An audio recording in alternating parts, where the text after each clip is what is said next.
من د آیت الکرسی په باره کې یو دوه نشست او دوه بیانه کړي وو چې د آیت الکرسی معنی څه ده، فضیلت، مقام او شان د دې آیت څه دی، او د اکثر آیت وضاحت شوی.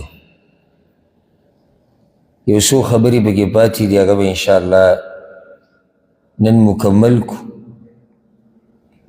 او دا هغه آیت دی چې انسان پې ښه پوه شي نو خپل رب وپېژني. دا هغه آیت دی چې کله په دې باندې پوه شوي نو د الله عظمت به وپېژني. او چې څوک د دې آیت د ترجمې نه او د دې د تفسیر او د وضاحت نه نه خبر، نو هغه د ډېر لوی خیر نه محرومه دي. ډېرې خبرې پکې موږ کړي. الله رب العزت په دې آیت کې وایي د اول سر نه، او موږ د آیت د یو بل سره تړلی و چې په دې به داسې ځان پوه کوې چې ته د اول سر نه د آخري سره پورې د آیت وې، ته پکې روان یې.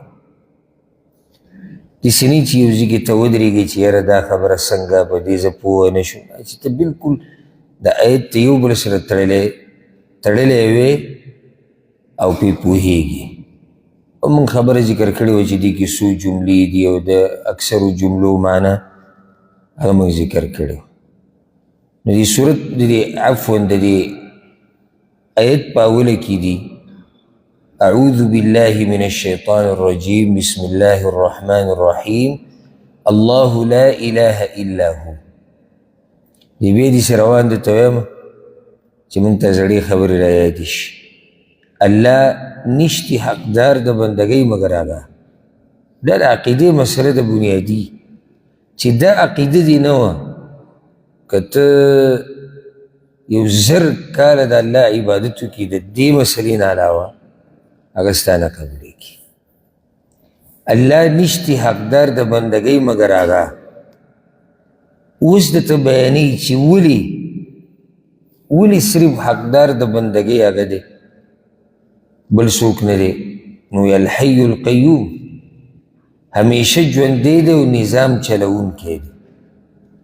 نو چې همیشه ژوندی دی او نظام چلوونکی دی، نو بیا هغه حقدار د بندګۍ دی، ځکه چې دا صفت د بل چا نشته. هر څوک چې د الله نه علاوه دي، هغو کې داسې څوک نشته چې هغه د همیشه ژوندی او هغه د نظام چلی. لا تأخذه سنة ولا نوم، نه رانیسي هغه لره پر کالی او نه خوب. نو د هغه دا نظام چلول داسې نه دي لکه څنګه چې مخلوق نظام چلی. مخلوق که چېرته عارضي د څه شي یا د یو ځي یا د یو ادارې نظام چلی، نو یو خو د عارضي، بل دا چې د مخصوص ځي او زمانې سره تعلق ساتي، بل دا چې دی پکې غافله کېږي. هم رب العالمین داسې نظام چلی چې هغه پکې غافله کېږي نه، نه ترې خبره یېرېږي، نه پرې خوب راځي. له ما فی السماوات و ما فی الارض، هغه د عبادت حقدار دی، ځکه چې ځمکې او اسمانونو کې چې څه دي ټول د هغه دي. داسې پراخه بادشاهي د هغه ده. نو چې پراخه بادشاهي د هغه ده، نو بیا د عبادت حقدار صرف هغه دی، بل څوک نه دی. بله دا خبره ورسره هم شوه چې په هغه خوب نه راځي، په هغه مرګ نه راځي.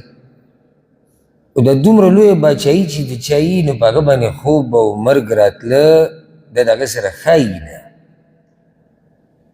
د یو چا د داسې بادشاهي چې ځمکه او اسمان کې چې څه دي دا د هغه دي، په هغه د خوب راځي او په هغه د مرګ راځي. او که په هغه مرګ راشي دا نظام به څوک چلی؟ ځکه حدیث کې راځي رسول صلی الله علیه وسلم په الله خوب نه راځي او الله سره ښایي نه، او الله له پکار هم نه دي وي. که چې لکه څنګه چې الله رب العزت په سورة الرحمن کې وایي کل یوم هو فی شأن، هر وخت الله په یو کار کې دی، په یو فیصله کې دی. څوک مړ کوي، څوک ژوندی کوي، څوک غریب کوي، څوک مالداره کوي، څوک روغوي، څوک ناجوړه کوي، څوک په چا مصیبت راولي د چا نه مصیبت لرې کوي، په چا خوشحالي راولي په چا غم راولي، څوک ستړی کوي څوک دمه کوي. اوس کوم رب چې دا فیصلې هر وخت کوي دله خوب مناسب دی؟ او سوچ پکې وکړئ، دله مرګ مناسب دی؟ نه. که خوب موږ ووایو چې په داسې ذات او هغه دې نه پاک دی، که په داسې ذات خوب راغی نو دا نظام به چا ته پاتې کېږي؟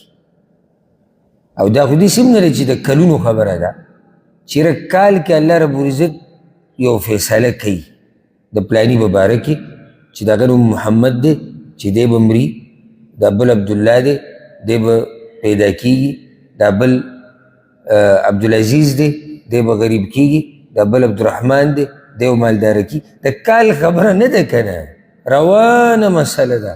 هر وخت دا څومره وخت چې اوس ما دا خبره وکړه که نه چې هر وخت په دې یو دوه سکندو کې په دې دنیا کې ډېر خلک چې دي هغه به مړه شي، اوس به مړه شي.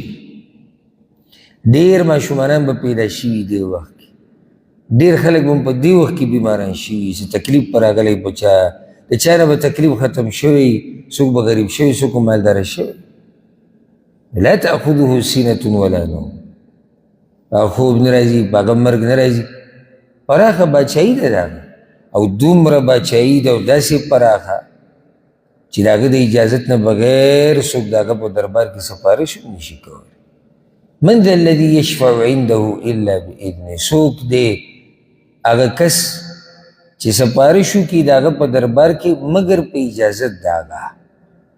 د هغه په دربار کې مطلب دا نه چې سفارش نشته، خو بې د الله د اجازته څوک د هغه په دربار کې سفارش نشي کولی. ولې؟ ځکه چې مخکې تا ته ووایي چې د هغه دومره باچایي ده چې ځمکې اسمانونو کې سري ده د هغه دي، نو چې ځمکې اسمانونو کې سري ده د هغه دي، د هغه د اجازت نه بغیر به څوک سفارش وکړي؟ ښه، څوک د دې لایق دی چې سفارش دې وکړي، څوک نه دی لایق، او څوک د دې لایق دی چې د هغه د سفارش وشي او څوک نه دی، د هغه ته پته ده. ځکه چې علم ورسره دا دی یعلم ما بین ایدیهم وما خلفهم، پوهه دی هغه په هغه څه چې د دې مخلوق نه مخکې دی او څه چې دوی نه وروسته دي، په مستقبل، په ماضي، په حال، په هر څه باندې هغه پوهه دی. داسې خو د هغه سره علم دی، نو چې داسې علم د چا سره وي د د عبادت حقدار نه دی. ټوله خبره ګورې په دې اولنۍ جمله روانه ده، الله لا اله الا هو، الله نشتی لایق د بندګۍ مګر د هغه، د باقي ټول بیا د دې سره تړه چې لایق د بندګۍ هغه دی چې علم ورسره دا دی. ښه، اوس داسې علم چا سره دی په مخلوقاتو کې؟ نو چې د هېڅ چا سره نشتي موږ ټولې منو، نو بیا څنګه دا باز را لګېدلي دي په دې مخلوق کې؟ باز د هغه الله په شان کړي. په مخلوق کې ټول نه اوچت کوم یو دی؟ رسول صلی الله علیه وسلم. الله ته ګران مخلوق په مخلوقاتو کې زمونږ پیغمبر صلی الله علیه وسلم، بیا نور پیغمبران دي، تشم ملائک اوچت مخلوق دي، نیکان خلق، اولیاء الله، بزرگان نیکان، بیا بسی دی سیزا. اوس چې د پیغمبر صلی الله علیه وسلم سره دا علم نشتی چې هغه دی د ټول مخلوق ورستنی او مخکینی علم دی د هغه سره وي، دا د هغه سره نشتی، نو بیا بل څوک دی چې د هغه سره دی دا علم یې نشتی. یعنې زه تاسو ته یو خبره وکړم، دا کوم خلک چې د غیر الله بندګي کوي دوی داسې څوک پیدا کولی نشي چې د الله په مقابل کې ودرېږي. دې څوک شتي نه، لکه اوس موږ دوی سره کینو مناظره به وکړو، دی وایي چې نه زموږ دا بوت، زموږ دا کاڼی، زموږ دا بابا، زموږ دا پیر، زموږ دا ولی، دا چې موږ ورته چغې وو، دا چې موږ یې درته پراته یو، موږ د ده بندګي کوو، موږ ورته موږ د الله بندګي کوو. معنی ده چې دی دا خپل چې د ده کوم معبود دی باطل دی د الله په مقابله کې ودرېږي. نو بیا به راشه وبګورو چې زموږ د رب شان څه دی او ستا د دې باطل معبود شان څه دی. نو څوک به د الله په مقابله کې ودرېږي که موږ دا صفات د الله بیان کړو؟ هېڅوک نشته. او داسې رب دی ولا يحيطون بشيء من علمه الا بما شاء. او د الله په باره کې دا مخلوق صرف هغه علم لري کوم چې ول الله ورکړی، نور دوی الله لره په خپل علم کې نشي راګیرولی. دومره عظیم رب دی. قرآن کې دي که نه، که دا ځمکې دا ونې ټولې څه شي قلمونه شي او دا دریابونه صحیح شي او پې لیکل کوه الله وایي دریابونه به وچ شي او هر څه به ختم شي خو د الله شان به ختم نه شي. اوس داسې به مخلوق کې بل کم مخلوق کې څوک دی؟ په مخلوق کې څوک داسې وخت دا خو د خالق شان شو ځه. نو ځکه صرف هغه د عبادت حقدار دی، بل څوک نه دی. ته که د چا په باره کې خبرې کوې که نه د مخلوق، نو یو وخت به داسې راشي چې خبرې به ستا ختم شي، ته به د هغه صحیح د ښه صفات بیان کړې، داسې دی داسې دی داسې دی داسې دی داسې، خبره به اخر ختمه شي.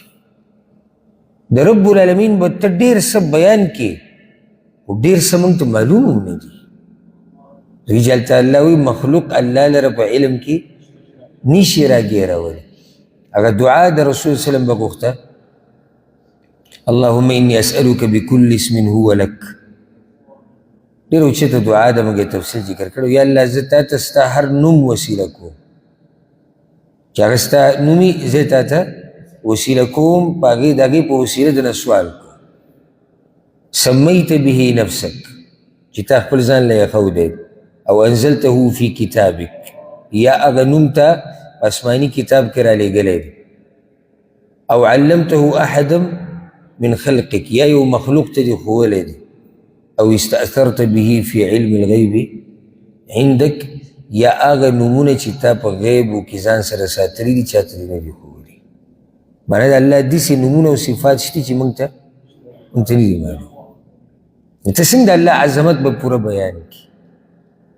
آخري حل یې دا دی، آخري حل چې ته غاړه کښېږدې او دقه ووایي چې یا الله څنګه چې ستا پېژندل غواړي داسې موږ ته نه یې پېژندلی، او څنګه چې ستا بندګي کول غواړي یا الله موږ داسې ستا بندګي نه ده کړې. نو ځکه هغه لایق د څه دی؟ لایق د بندګۍ دی، بل څوک نشته. دې پورې موږ خبره کړې وه. هغې نه بعد الله وایي وسع کرسیه السماوات والارض، پراخه د کرسي د الله اسمانونو او ځمکې ته، پراخه د کرسي د الله اسمانونو او ځمکې ته. داسې عظیم رب دی، داسې د هغه زور او طاقت دی. اول یې خپله باچایي بیان کړه چې د الله یو ډېره غټه باچایي ده، فیصله د الله ناشنا فیصله ده. اوس تا ته وایي چې باچایي د الله صرف اسمانونو او ځمکو پورې نه ده تړلی شوي، د دې نه اخوا نور څه دي چې هغه هم د الله په باچایي کې دي. نه اخوا صرف خبره د اسمانه پورې نه ده ولاړه، صرف خبره د ځمکې پورې نه ده، دا کومه ځمکه باندې چې موږ ګرځو را ګرځو، نه، د دې ځمکې او اسمانونو نه شاته نور څه دي چې هغه هم د الله مخلوق دی، هغه هم د الله د باچایي او د الله د زور ماتحت دي. نو به یې یوه کرسي د الله، وسع کرسیه السماوات والارض، پراخه د کرسۍ د الله اسمانونو او ځمکې ته. د دې نه د الله عظمت معلومیږي. کرسۍ د الله پراخه د ځمکې او اسمانونو ته. د کرسي نه مراد عبدالله بن عباس رضی الله عنهما مشهور تفسیر د دې امام ابن خزیمه رحمه الله دا اثر راوړی دی، وی الکرسي موضع القدمین، کرسي د رب العالمین د قدمونو ځای دی. والعرش لا يقدر قدره، عرش چې په کوم باندې الله دی د هغې اندازه خو بیا صرف الله ته معلومه ده. نو د دې عرش نه مخکې کرسي ده، دا مقدمه ده. عرش په عربۍ کې تخت ته وایي، عرش چې الله پیدا څنګه چې د هغه د شان سره ښایي کرسی زید قدمونو تفسیر عبدالله ابن عباس ته او دا داسې خبرې دي چې دې کې څوک خپله رای نشي بیانولی. د عبدالله ابن عباس دا وینا داسې ده لکه دا چې مرفوع حدیث یا د ځان نو خبره نشي کولی، خو د رسول صلی الله علیه وسلم نه به یې اورېدلي. بعضو خبرو کې انسان اجتهاد کولی شي، رای بیانولی شي، خو بعضو خبرو کې څوک رای نشي بیانولی. لیکن څنګه رای بیانوي؟ ها اوس دې ته غوږ کېږده.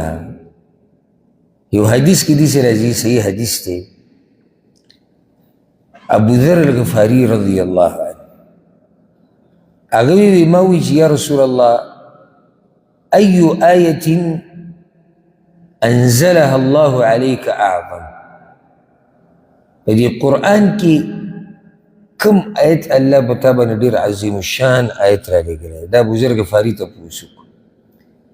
وی راته وی چې آیت الکرسي، آیت الکرسي په قرآن کې ډېر عظیم الشان آیت دی. وی بیا ما ته وی یا ابا ذر، ای ابو ذر، ما السماوات السبع في الكرسي إلا كحلقة ملقاة في أرض فلات. وی دا و اسمانونه و اسمانونه، الله اکبر. دا د کرسی په دې مقابله کې داسې دي، الله چې وسع کرسي السماوات والارض، کرسي د الله پراخه ده، ځمکه او اسمانونه. دا و اسمانونه داسې مثال لري لکه یو بنګړی چې رواني او یو غټه دشت او شړی او هغې ته ورغوځار کړي، د دې بنګړي به کې څه پته لګي؟ دا د و اسمانونه دي په مقابله د کرسي کې. وفضل العرش على الكرسي كفضل الفلاة على تلك الحلقة. او بیا دا کرسی چې کومه ده دا د عرش په مقابله کې داسې دي لکه چې ته بنګړی راوالې او دغه دشتې ته ګزار کې او دغه صحرا ته ګزار کې، نو کوم ځای کې دغه صحرا او کوم ځای کې دا بنګړی. نو عرش د ځمکه او اسمانونو دومره، کرسي د ځمکه او اسمانونو دومره غټه ده، او بیا عرش د کرسي نه دومره غټ دی. نو کوم رب چې دا پیدا کړي دی هغه به څومره وي، څومره عظیم به هغه، څومره لوی وي. د آیت دې دپاره چې ته د خپل رب عظمت وپېژنې. وسع کرسیه السماوات والارض، د ځمکې او اسمانونه ټول. الله وی دې ته د الله کرسي چې د هغه پراخه ده. دې نه دا مسله ووته چې د عرش نه بعد لوی مخلوق چې د هغه کوم یو دی؟ هغه کرسي دی. او ټول نه لوی مخلوق هغه عرش دی چې په هغې باندې الله رب العزت دی څنګه چې د هغه د شان سره ښایي، کیفیت یې موږ ته نه دی بیان کړی. همدې آیت کې دا خبره تېره شوه، ولا یحیطون بشیء من علمه الا بما شاء. د الله په باره کې موږ علم نه لرو مګر هغه چې الله راته ښوولی. نو الله راته دا ویلي دي چې زه په عرش یم، خو دی راته نه دي ویلي چې زه په عرش باندې څنګه یم، کیفیت یې موږ ته نه دی بیان کړی. نو موږ داسې نشو ویلی چې یاره داسې لکه داسې لکه انسان والعیاذ بالله لکه پلانې لکه الله نه، دا خبرې به نه کړي. ته به صرف دومره خبره وکړې څومره چې الله تا ته ویلي.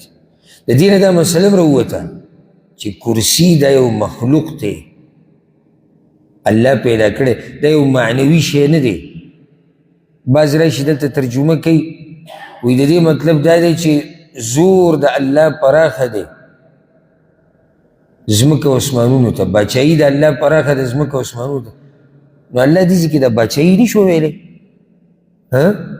طاقت او زور یې نشو ویلی. څه ضرورت و چې الله کرسي ټکی وي؟ دې ته وایي په قرآن کې ګوتې وهل او د ځان نه معنی بدلول را بدلول د الله د کلام. وسع کرسیه السماوات والارض. اوس کرسي د الله دومره پراخه ده ځمکې او اسمانونو ته، اندازه ولګوئ د رب العالمین د باچایي. نو بیا وایي ولا یؤوده حفظهما،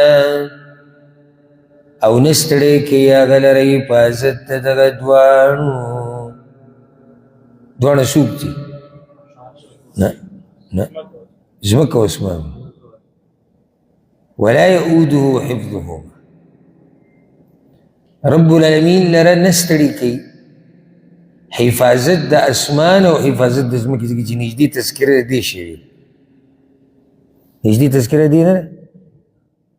اوس په کوم شکي وسع، خدای خو به ته یاد شو آیت الکرسي کې، وسع کرسیه السماوات والارض ولا يؤوده حفظهما، نو نږدې څه ذکر کېږي؟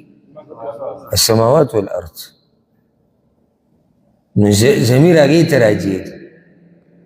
که چېرته د چاته دا وهم پیدا شي، دا وهم چېرته دومره لویه باچایي چې د الله ده، نو د دې د حفاظت الله څنګه کوي؟ هلته انسان خو انسان ته ګوري که نه، زمونږ سره د چا چې جایداد ډېري او تجارت یې ډېر، نو د ده نه ګډوډ کېږي. لکه اونته کې داسې تجارت ګوټی که ورته ووایم صحیح به وي دا اصطلاح، چې معمولي تجارت یو لیونی کړی وي، سهار ځي د شپې راځي د سترګې تکې سرې ته به چې به د سترګو کې لکه د وینه راووته ټول، ته ورته یې ورورولې یاره نه کېږي، په خپله چې نه یې تلی که نه نه کېږي. او په دې کې ته هر څه ګډوډ دي، سهار چې ځي د شپې راځي که نه ډېر څه ترې ګډوډ دي. هر کوز دی سوچ وکړي چې د دومره لویه باچایي چې د الله ده، او خبره صرف د ځمکو او اسمانونو هم نه ده که نه، اخوا عرش او کرسي الله یې څنګه ساتي؟ نو رب العالمین وی د دې د ساتنه ګوره ما ستړی کوي نه. داسې خبره ده د مخلوق نه ده روانه چې مخلوق څنګه ساتنه کوي. ما ورته یو دوه درې څلور پنځه بچي پوزې یې راوستي او مور پلار شي او ښځه شي او دغه یو څو کسانې او دی داسې معمولي تګودو کې منډه وي، سهار ماښام فریاد کوي. رب العالمین ساتنه د دې ټولو مخلوقاتو کوي. هسې یو خبرې ته سوچ وکړه ګورئ ښه په توجه سره. اوس زما او ستا غم دا دی، زموږ د ټولو دا غم دی او دا غم هر انسان سره چې کور کې څه کسان ناست دي، رزق خو هغوی له الله ورکوي، خو اسباب به موږ لټو. او دا میاشت اوس ختمېدو واله ده، نو چې څه ترتیب به وي؟ د ټولو غم دی که نه. او که زه تپوس وکړم چې ستا کور کې څو کسان دي، چې څوک حد وکړي زیات نه زیات ما ته 100 کسان وایي، دا هغه غټ خاندان چې دی 100 کسان دي، تا ته دا پته شته؟ تا خو د میاشتې د آخري غم دی تا سره، او د 100 کسانو 100 ما هغه حد وي، او د 100 غم دی.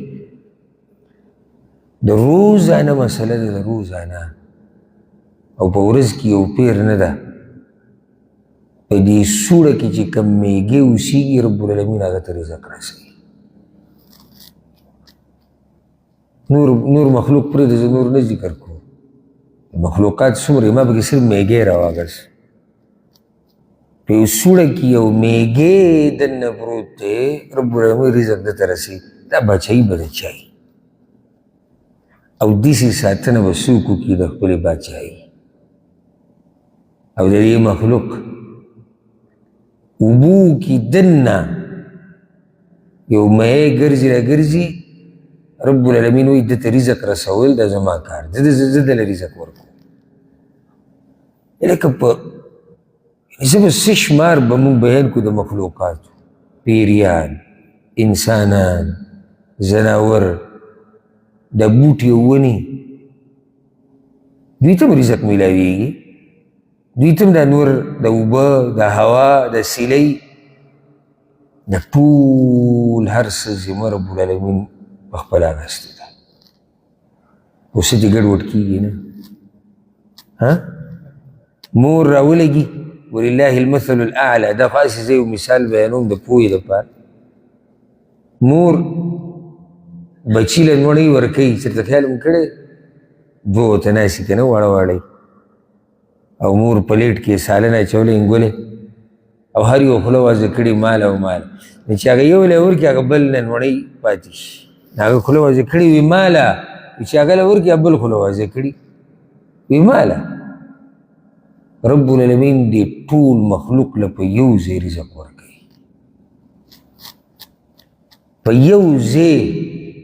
او داسې نه کېږي چې محمد له رزق ورکوي د عبدالله هغه پاتې شي، او عبدالله له رزق ورکوي د عبدالعزیز هغه پاتې شي، عبدالعزیز رزق ورکوي د عبدالرحمن پاتې شي. نه نه، ټولو ته په یو ځای میلاویږي. او بیا هر یو ته سبحان الله هغه اندازې ته وګوره که نه، لکه اوس که په موږ باندې ګڼی شو، بیا کوم ولله المثل الاعلی، مثال چې موږ د مخلوق بیانو دا د مخلوقي او دا د وضاحت دپاره ګڼه شو. تا ته دغه راوړی شوي دي دا اوبه دي د سره د سبیل اوبه دي، د الله دپاره تقسیمې او ګرمي ده، غټه ټریلې دې راویستې ده، ډینه دې راویستې ده، ډکه ولاړه ده، او باندې یو مخلوق ولاړ دی، او تا ته ویلی شوي دي چې هر چا له به یو بوتل ورکړي، یا تا ته ویلی شي چې هر چا له به 2 بوتله ورکړي. نو دومره ګڼه دی چې ته خطا شي، چا له 3 بوتله ورکړي، چا له 1 بوتل ورکړي، او چا له پکې د سره ور نه کړي، هغه دې پکې ته ویم نه نه یي، جاښه ده هلته چغې دي، او چا له جو لسدانې ورکړي، او بلکل یې ګډوډ کړی.